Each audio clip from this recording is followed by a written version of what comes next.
बिस्मिल्लाहिर्रहमानिर्रहीम। अस्सलाम वालेकुम। आज मैं आपको जन्नत में सबसे आखिरी में दाखिल होने वाले आदमी का हाल बताऊंगी। आपसे गुजारिश है कि वीडियो को आखिर तक लाजमी देखिएगा।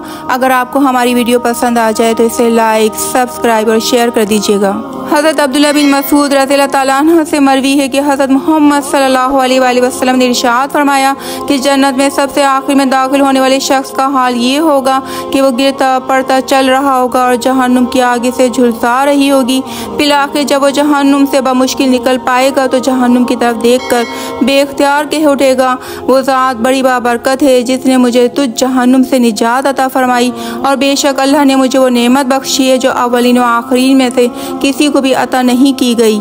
फिर इसके सामने एक दरख्त ज़ाहिर होगा तो अर्ज़ करेगा, ए रब्बे करीम, आप मुझे इस दरख्त के करीब कर दीजिए ताकि मैं इसके साए में बैठूं और इसके पानी से प्यास बुझाऊं। इस पर अल्लाह ताला फरमाएगा कि ए आदमी, अगर मैं तेरी मुराद पूरी कर दूं तो तू कुछ और ना मांगेगा। वो शख्स कहेगा कि नहीं परवरदिगार, और मज़ीद ना सवाल करने का पुख्ता वादा करेगा। चुनाचा बारी ताला इसकी माज़रत को कबूल फरमाएगा क्योंकि वह इसकी बेसब्र तबीयत से वाकिफ़ है और इसे इसके मतलूबा दरख्त के नीचे पहुँचा देगा। वो शख्स इसके करीब जाकर इसके साए में बैठेगा और वहाँ मौजूद पानी पिएगा। फिर इसके सामने दूसरा दरख्त लाया जाएगा जो पहले दरख्त से और अच्छा होगा।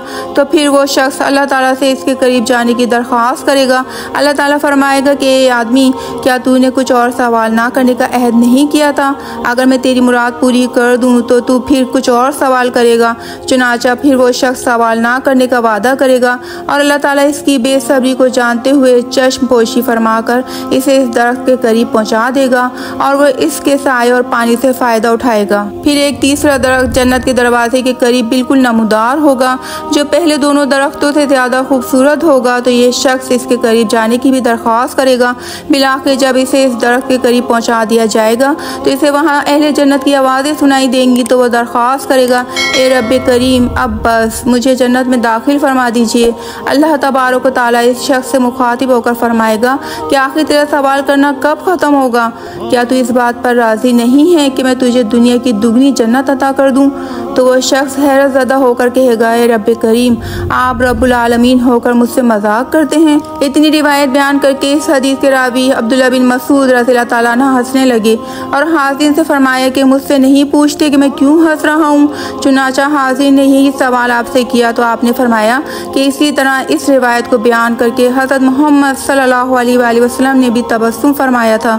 और जब सहाबा कराम ने आप सल्लल्लाहु अलैहि वसल्लम से इसकी वजह पूछी तो आप सल्लल्लाहु अलैहि वसल्लम ने फरमाया था कि मैं रब्बुल आलमीन के हंसने की वजह से हंस रहा हूँ, क्योंकि जब वो बंदा ये अर्ज़ करेगा कि ए रब्बुल आलमीन, आप रब्बुल आलमीन होकर मुझसे मजाक कर रहे हैं, तो रब्बुल आलमीन फरमाएगा कि मैं तुझसे मजाक नहीं कर रहा हूँ, बल्कि मैं जिस चीज़ को चाहूँ इसको पूरा करने पर कादिर हूँ।